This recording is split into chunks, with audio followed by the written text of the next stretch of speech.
Hace poco se dio a conocer que de acuerdo con algunos reportes, Netflix como tal no apoya el anime, y por más que resulte interesante esa premisa atractiva o llamativa para algunos, lo cierto es que tiene algunas letras pequeñas, siendo la más importante que no apoya a la industria de la manera en la que a los japoneses les gustaría, sin dejar de lado que la industria tiene problemas subyacentes mucho más grandes más allá del asunto de las regalías. Y ojo, la idea con este video no es defender una empresa multimillonaria, sino más bien tener en cuenta cómo en efecto, el modelo de regalías en el anime no se ha terminado de reformar, pero Netflix tiene bastantes puntos a favor como para defenderse por su cuenta, sin dejar de lado que gran parte de los problemas señalados por la AJA, la Asociación Japonesa de Animadores, no podrían resolverse precisamente con o de manera contundente haciendo que Netflix pagara más dinero,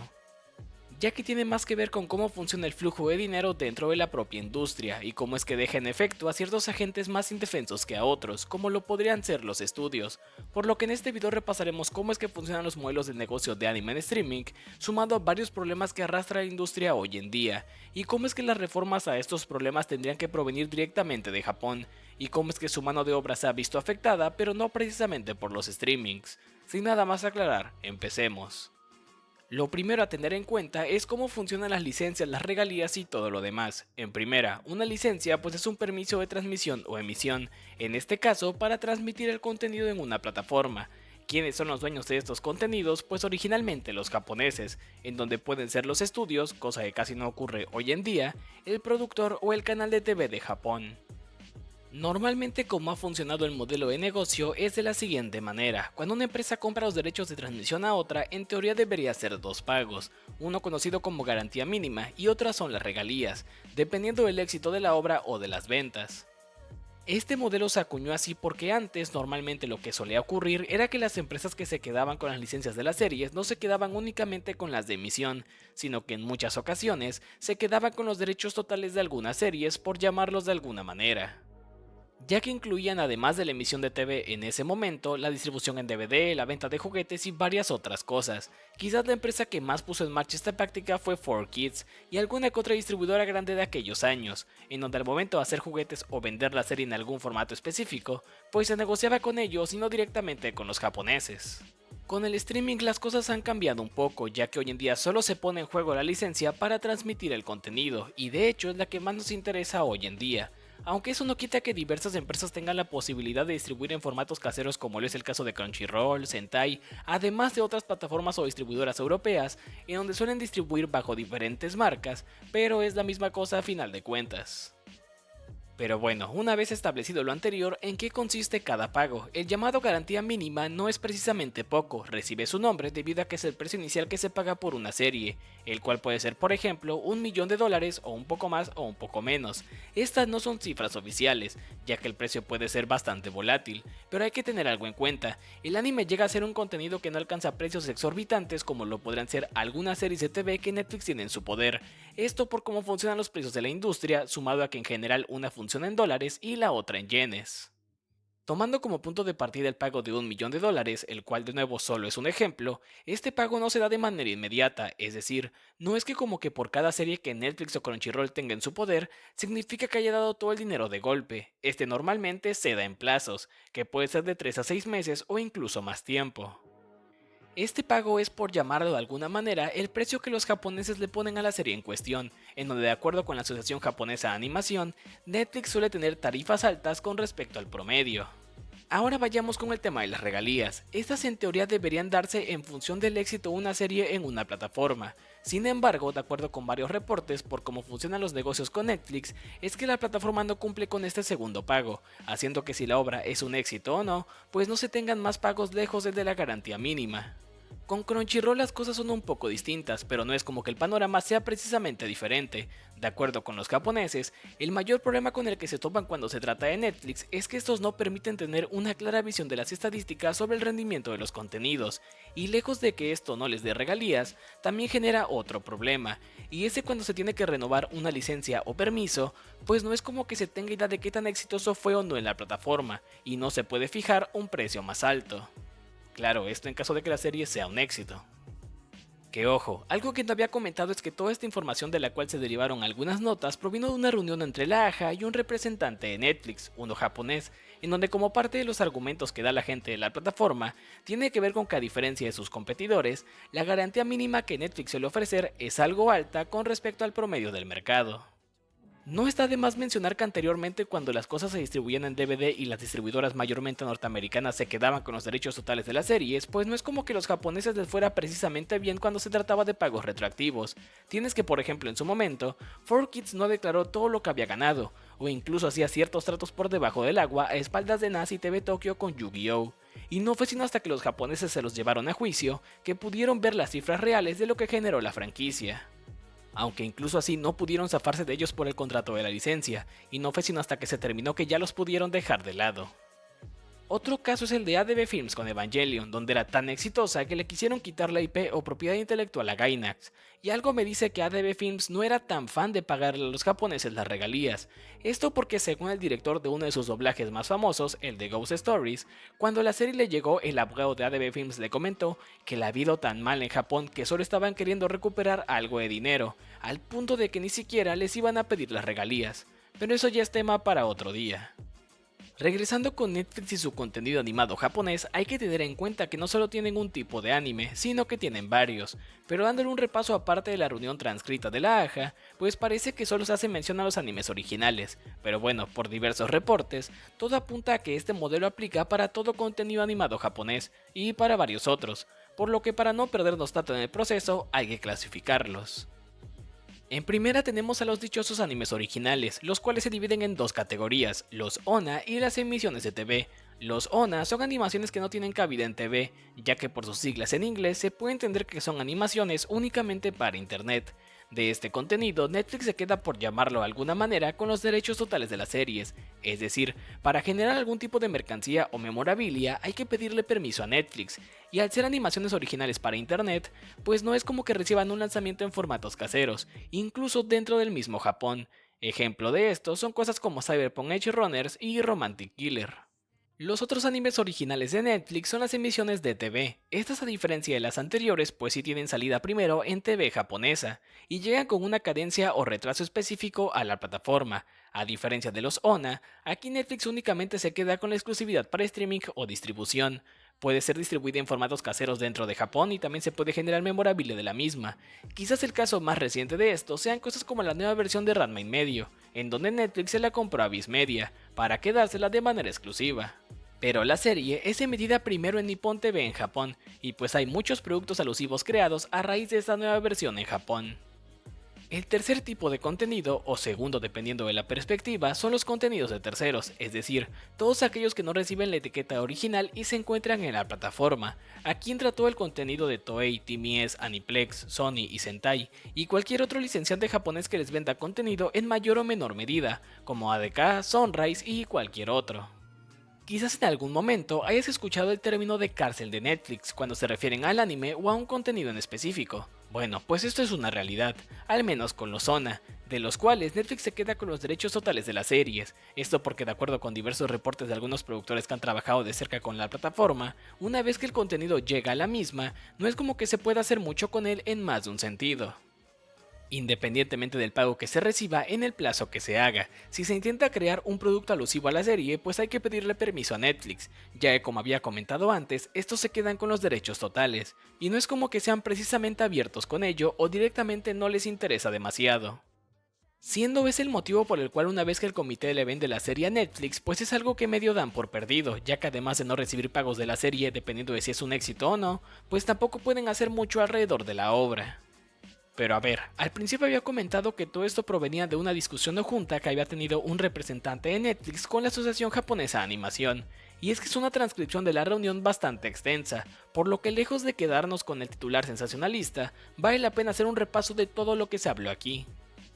Lo primero que hay que hacer es ponerle mínimo un nombre a varias partes, para cuando hable de la AJA pues lo haré de esa manera, o también como asociación, pero cuando hable del representante de Netflix pues me voy a referir con el nombre de la plataforma, o también como Sugihara. Cabe destacar que dentro de la reunión no es como que la asociación sea tratada como un ente o algo así, ya que existen varias personas dentro de la conversación, como el representante de la misma y también los encargados de otras divisiones dentro de esta, como la de derechos de autor y varias otras. Pero en este caso sí vamos a tratar o a manejar a la asociación como un ente o como uno mismo. Y realmente es mucho texto hasta llegar al punto de que todo se pone muy técnico en cuanto a empresas, al tipo de capital que manejan y varias otras cosas que al menos para mí no son tan relevantes para este video, además de que no las entiendo. Uno de los puntos más importantes y que de hecho me parece en la piedra angular de toda la discusión es que por más rimbombante que pueda parecer la AJA, este no es ningún sindicato, siendo quizás lo más cercano a esto la Asociación de Creadores de Animación Japonesa, o por sus siglas en inglés, JANICA. Pero tal parece que este no tuvo mucho éxito y sus intentos no prosperaron demasiado, aunque sigue existiendo. Y aunque en el 2023 se creó la NAFCA o Asociación de Cultura de Anime y Cine de Japón, pues parece que estos tienen como objetivo capacitar y ser una bolsa de trabajo para los animadores, en lugar de un sindicato como tal que se encargue de protegerlos en ciertos aspectos. Lo primero que se habla es sobre la industria del entretenimiento en general, y se deja en claro que es una en donde hay largas horas o jornadas laborales, y otras cosas que hacen que el trabajo sea extenuante. Hablando específicamente de los animadores, tenemos que tal parece que Japón se ha puesto a trabajar en ello, ya que de acuerdo con los datos de Janica, en el 2009, los ingresos eran de 2.5 millones de yenes por 273 horas de trabajo, mientras que para el 2024 son de 4.55 millones de yenes por 200 horas de trabajo o menos. Claro, eso no quiere decir que es el estándar, ya que claramente hay gente que trabaja más y gana menos. De acuerdo con datos de la NAFCA, solo el 5% de los animadores tiene un ingreso superior a los 10 millones de yenes, y la manera en la que Netflix planea contrarrestar esto es dejar en claro que como el entorno es cada vez más competitivo, pues por ende sus salarios también van en aumento, y también tienen que aumentar sus habilidades. Esto tomando como punto de partida que los presupuestos para las series también aumentan, pero aún así el mayor cuello de botella se encuentra en los comités de producción y en los dichosos sindicatos, pero a esto llegaremos después. Aunque bueno, en realidad la medida de Netflix es un tanto extraña porque es como hay más trabajo, pero en realidad nadie protege a los animadores ni a varias personas dentro de la industria. Sí, los presupuestos aumentan, pero tampoco es como que se gestionen de manera diferente con el pasar de los años. Sugihara menciona que para intentar aminorar cosas como la explotación laboral en la industria han puesto topes en las horas de trabajo además de aumentar las vacaciones, esto probablemente en alusión a los ONA o los animes que logran financiar por completo, porque sí, Netflix como tal no tiene estudios de animación, lo único que tienen son su famosa base de creadores. Posteriormente se toca el tema del dinero y cómo se distribuye, pero Netflix tiene un punto importante, y es que uno de los problemas a los que se enfrentan es que aun si pagan una gran suma de dinero, ellos no pueden controlar a dónde va a parar, ya que no saben si en el caso del anime, la productora le paga de manera adecuada a los freelancers y a los demás involucrados, sumado al hecho de que depende del tipo de empresa y de acuerdos que se tengan, la manera en la que se va a distribuir el dinero o este se reparte. Pero a ver, es claro que Sugihara va a proteger los intereses de la empresaria que está representando, en este caso Netflix, y de repente suelta alguna que otra cosa rara. Por ejemplo, algo que las productoras comentan a lo largo del debate es que un sistema de bonificaciones sería algo idóneo. De hecho, este sistema ya lo implementa Netflix por las diversas regulaciones de los contratos en otros lugares del mundo, pero deje claro que si se establece este sistema de bonus, se traerían dos problemas. El primero es que además de que el dinero no se va a repartir entre todos, también dejen claro que esto podrá desalentar a quienes no lo reciban. Y bueno, si me lo preguntan, pues eso es un bono, no todo el mundo lo va a recibir, además de que se plantea que solo lo recibirían los que fueran un éxito. Por eso se establecen cifras fijas de acuerdo al visionado, ya que en caso de establecerse este sistema, pues las productoras tendrían que ser un poco más exigentes, o se podrán mejorar ciertos aspectos como el hecho de que algunos animes corten su emisión en Netflix y en general el material no se ha entregado a tiempo. De hecho, así es como funciona un bono, es un motivante, por eso es un bono, pero bueno. No es que las bonificaciones no existan, de acuerdo con la asociación, pues hay ocasiones en donde a la productora se le dan bonos por una serie, ya que por ejemplo, la productora coreana del juego del calamar recibe una bonificación grande por el éxito de la serie, pero aquí es prácticamente una pelea de datos, porque de acuerdo con la AJA, la serie generó 100 mil millones de yenes, y la productora recibió un bono de entre el 0.2 y el 0.4%. Pero según Netflix, el bono fue más grande, aunque no especifican cifras ni porcentajes. Y es que por si no había quedado claro, tal parece que lo de no pagar residuales y o regalías es algo que no aplica solo para el anime, sino también para muchos otros contenidos. Uno de los puntos más importantes que toca Netflix es que en caso de establecerse tarifas fijas hablando de residuales y regalías como en Estados Unidos, es que para empezar en Japón el precio de las producciones es menor, y los lugares en los que sale más caro producir y más han ido aumentando son tanto en Corea como en Estados Unidos, pero ellos no ganan lo mismo por todas las suscripciones. Poniendo de ejemplo que en ciertas regiones tienen que ajustar los precios, y esto creo que es un punto válido. Sin embargo, decir que un sistema así no podría funcionar en Japón es curioso, porque ya existe en Estados Unidos, y tomando como referencia el asunto de los precios, pues entonces lo que tendrían que pagar sería menor en Japón. Aunque bueno, eso también puede ser consecuencia de la ignorancia del representante de la plataforma, ya que en algún determinado momento se le cuestiona sobre el funcionamiento de los sindicatos de Norteamérica y este comenta que no sabe cómo es que el dinero se administra ahí. La primera parte de la discusión se puede concluir en que prácticamente Sugihara les deja en claro que si no se organiza no hay manera de controlar a dónde va el dinero, ya que se trae a la mesa la huelga que hubo en Estados Unidos, en donde se enfrentaron contra Netflix y varias plataformas por los residuales y las regalías. Con respecto a las estadísticas, Netflix menciona que sí hace público las visualizaciones de su top 10 y demás reportes desde hace varios meses, pero también deja en claro que rastrearlas todas puede llegar a ser algo complejo. Y a ver, este último punto resulta extraño. Es imposible pensar que Netflix no tiene datos detallados de rendimiento de cada contenido en país, región o incluso hasta ciudad. Muchos de los contenidos de Netflix se nota que están focalizados en región, es decir, claramente tienen los datos, pero no se los van a soltar a los japoneses así como así. Un apartado que me parece curioso tiene que ver con la entrega de los materiales. Para empezar, se menciona que solo se recibe el pago una vez que se hayan entregado los capítulos completos. Aquí se puede inferir que se refiere a los ONA y también a las emisiones de TV, dejando de lado el contenido de terceros. Lo curioso es que Sugihara deja en claro que todo esto se hace por todo el trabajo de subtitulado y doblajes alrededor del mundo, pero en más de una ocasión, Netflix ha recibido trabajos incompletos o que son mejorados con el pasar del tiempo. Por ejemplo, Isekai Oji-san, a pesar de ser un contenido de TV que tenía el sello original, tuvo un parón en su producción, y los capítulos no fueron emitidos conforme al calendario inicial, mismo caso que le ocurrió a un anime de terceros, en este caso Sum 100, pero bueno, ahí todo era gestionado por Viz Media. Sin dejar de lado que hay animes que han recibido una actualización, como lo puede ser el caso de Komi no puede comunicarse en su segunda temporada, en donde en algún punto se quedaron sin director, y la animación salió de una manera extraña. Y ojo, el calendario de producción se acuerda desde tiempo antes, así como el de las entregas de los materiales, por lo que esto no es culpa de Netflix como tal, más bien del calendario y las condiciones de la producción. Quizás una de las partes más interesantes de la discusión o el debate tiene que ver cuando ya se centran a hablar del anime y cómo es que se maneja su producción, destacando cómo es que suele funcionar un comité y cómo es que el dinero fluye a través de estos. De manera general, por cómo funciona la realización de un anime es de la siguiente manera. Primero un productor presenta un proyecto, a partir de ahí se decide crear un anime original o una adaptación de manga, novela ligera o cualquier tipo de material. Cuando es una adaptación, se presenta el proyecto a las editoriales de manga o quien se encargue de la publicación de las novelas o quien tenga los derechos de la obra que se busca adaptar. Posteriormente, el comité de producción se crea. Estos ya tienen sus propios problemas por su cuenta, ya que normalmente existe un tope de inversión y otras cosas que no nos interesan tanto. Para este punto, lo más importante es que el comité de producción es una empresa en donde luego de haberle vendido el proyecto a varios inversionistas, además de determinar su rol, también se va a determinar el porcentaje que tienen dentro de la misma. Es decir, si son accionistas mayoritarios o minoritarios, además de que esto va a repercutir de manera directa en los ingresos que tienen y en lo que pueden o no hacer con la obra.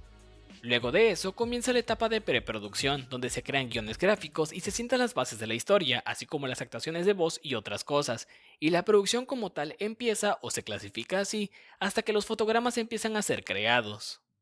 Luego de dicha producción empieza la etapa de edición, en donde todos los fotogramas se juntan, sumado a que se hace el proceso de edición de sonido que implica poner las voces de los actores o seiyus, además de todo el trabajo sonoro.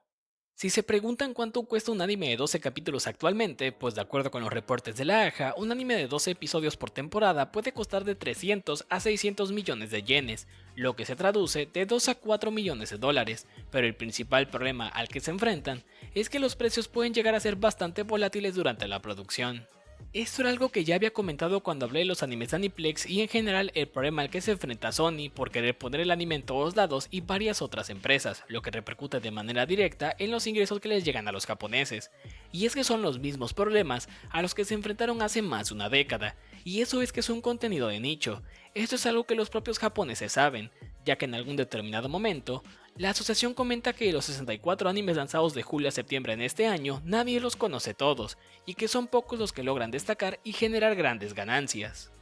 De hecho, ponen de ejemplo a Demon Slayer como los que logran destacar entre toda la oleada. Lo chistoso es que esto, al ser una transcripción de lo que ocurrió en la discusión, se abre preguntando si alguien conoce más de la mitad de las 64 obras, y nadie levanta la mano. El mayor inconveniente con el que se topan los animes que no son Demon Slayer es que no logran llegar a un público más allá del objetivo, y que salvo excepciones como la antes mencionada, pues no es como que todos los animes tengan la misma suerte. Y a ver, uno de los puntos que más he criticado de Netflix a lo largo del tiempo con el anime específicamente tiene que ver con la publicidad hacia el contenido, pero esto ya tiene que ver más con las obras en sí. Resulta ilógico pensar que el isekai genérico de temporada puede llegar a tener el mismo éxito que Demon Slayer, Jujutsu Kaisen y varias otras que sí logran ser muy exitosas.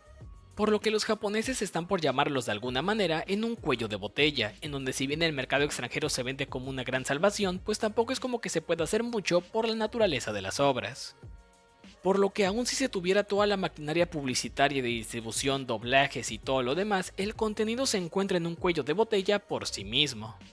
El comité de producción en cierta medida es quien controla el flujo de dinero a los miembros del mismo y claramente también se los devuelve a los autores del material original, en este caso si es una adaptación pues al del manga, pero no es como que se devuelva tanto. Siguiendo con el ejemplo de Demon Slayer, tenemos que después del estreno de Mugen Train, el autor del manga dejó en claro que no estaba recibiendo muchas regalías por el éxito de la película, ni por todo lo que se crea alrededor de la misma, teniendo unas ganancias de un 1%, y es que probablemente el punto más importante es que los comités de producción también funcionan como un cuello de botella para el flujo de dinero, ya que solo se reparte entre los miembros, dejando a los estudios subcontratados por el mismo bastante desprotegidos. Para terminar, vayamos con algunos cuantos datos sueltos importantes. Los comités presentan los presupuestos y fechas de entrega, y la productora principal es la que se encarga de reunir a la gente que se va a encargar de hacerlo, y que sepan cumplir las cosas en tiempo y forma.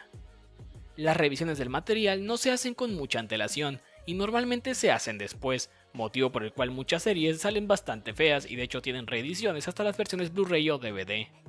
Que ojo, esto tiene más que ver con la productora, probablemente el estudio de anime tenga su propio departamento de calidad para poder checar el contenido y así lo manden. El flujo de dinero funciona más o menos así. La productora le entrega al comité y al canal de TV el material, el cual fue hecho por un estudio, y se quedan con los derechos de autor, es decir, el estudio mucho o nada tiene que ver con el material, aunque en ocasiones pueden llegar a ciertos acuerdos.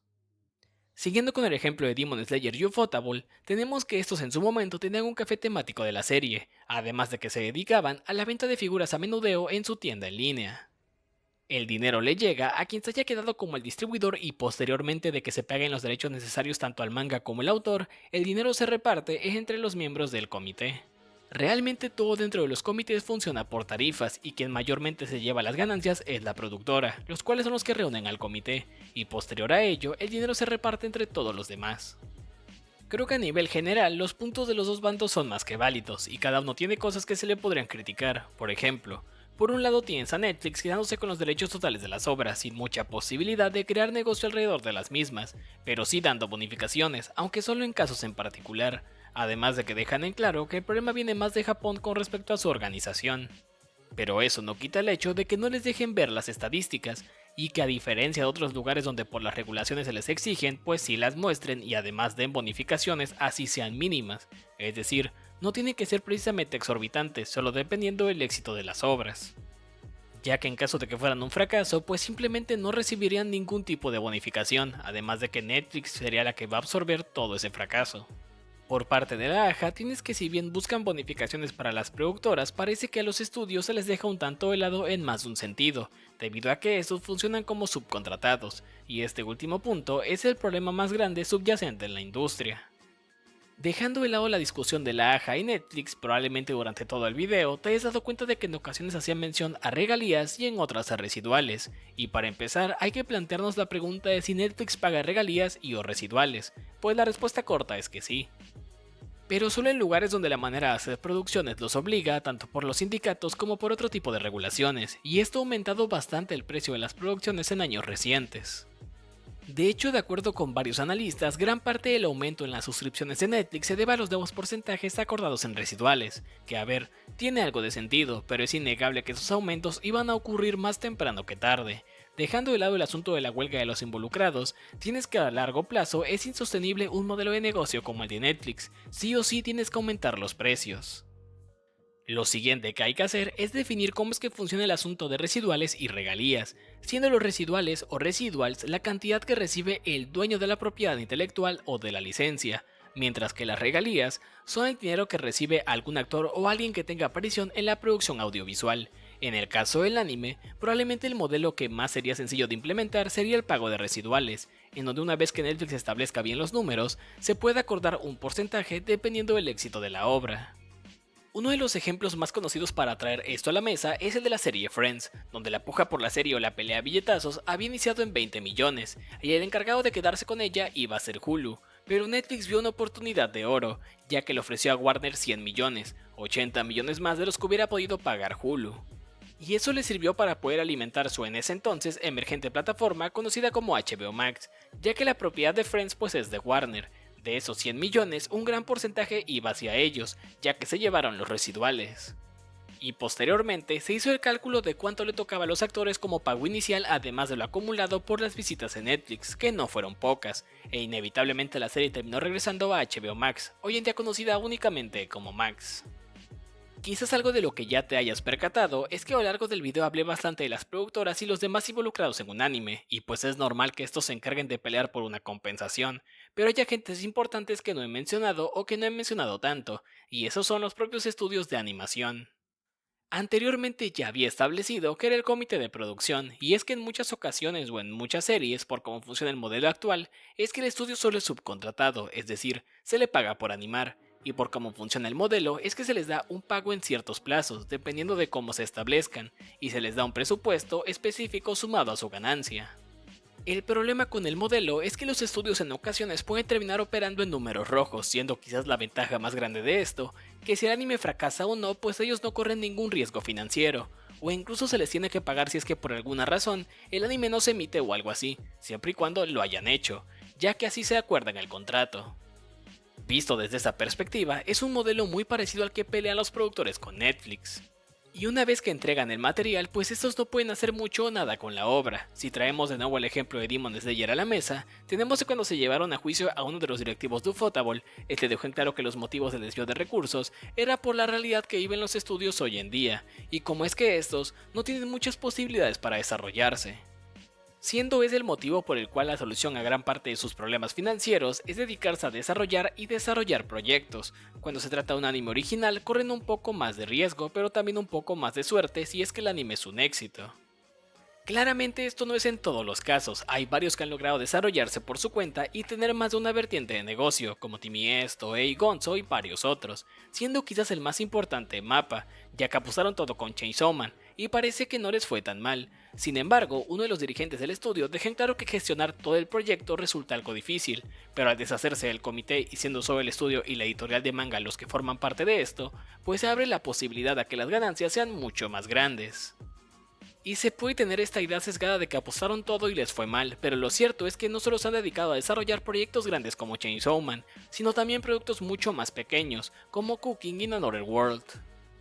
Aquí vamos a quitar de la mesa uno de los mitos más grandes para apoyar a los estudios, y eso es la idea de que para que el dinero llegue a ellos es comprando los DVDs de las series. Esto probablemente se deba a que por allá de los 80s y los 90s, con el apogeo de ciertos formatos físicos y las OVAs, pues los estudios habían desarrollado una gran capacidad para distribuir, y los comités eran mucho más pequeños, y entonces no había que repartir el dinero entre tantas personas. Sin embargo, esto hoy en día ha cambiado bastante. Si ponemos de ejemplo a Demon Slayer otra vez, tenemos que quien se encarga de vender los DVDs es la propia productora Aniplex, los cuales son los mismos que son dueños de la licencia para su distribución fuera de Japón. Y lo mejor para intentar apoyar a un estudio sería observar cada caso de manera particular, ya que hay casos que, por ejemplo, en sus tiendas en línea sí venden los DVDs en ediciones especiales, o tienen un café temático, o también venden figuras, pero solo es en casos concretos. Ante todo el escenario anterior, ¿cuál sería la solución? Pues más bien parece que aunque la idea inicial sea que Netflix dé ciertos tipos de recompensas o no por el éxito de algunas obras, esto solo va a solucionar el problema de manera superficial, que en este caso es el de las productoras, pero no el de los estudios ni mucho menos el de los animadores. Aunque parece que estos últimos son los más afectados, ya que como la solución es que se produce mucho anime, pues entonces ellos tienen más oportunidades laborales, y quizás el modelo inicial de residuales sea la mejor opción, ya que este puede ser negociado por la AJA. Pero para los estudios tal parece que los métodos y modelos de producción necesitan cambiar desde adentro para que todos puedan obtener mayores beneficios, aunque bueno, quizás desde la perspectiva de las productoras, si ellos obtienen una remuneración más alta, pues entonces le dan más trabajo a los estudios que a su vez le dan más trabajo a los animadores, y también los presupuestos van a aumentar. Los japoneses por su cuenta han ido haciendo ciertas cosas para intentar tomar varias otras. Por ejemplo, quizás el caso más reciente sea Toho, los cuales fungen como productores de muchas series, donde con Dan Da Dan se encargaron de venderla tanto a Netflix como en Crunchyroll por su cuenta, e involucrarse en el doblaje en inglés, siendo ese el motivo por el cual solo hay uno en dicho idioma, y en todos los demás hay dos, ya que los demás corrieron a cargo de cada plataforma. Sin dejar de lado que hace poco, con la ayuda de Sony, distribuyeron la película más reciente de My Hero Academia, y que además compraron la empresa G-Kids, una distribuidora de películas en donde lo más importante para Toho era la estructura y todos los contactos. Por otra parte, como ya había comentado antes, tenemos estudios como MAPPA, Timmy Toei y otros que sí pueden vender sus propias series. Además de otras empresas como por ejemplo Remove, los cuales se encargan de poner las series en tantos lugares como sea posible, ya que hoy en día todo mundo quiere anime en sus servicios y claramente lo más beneficioso es tener cuentas claras y poder llegar a la mayor cantidad de público como sea posible.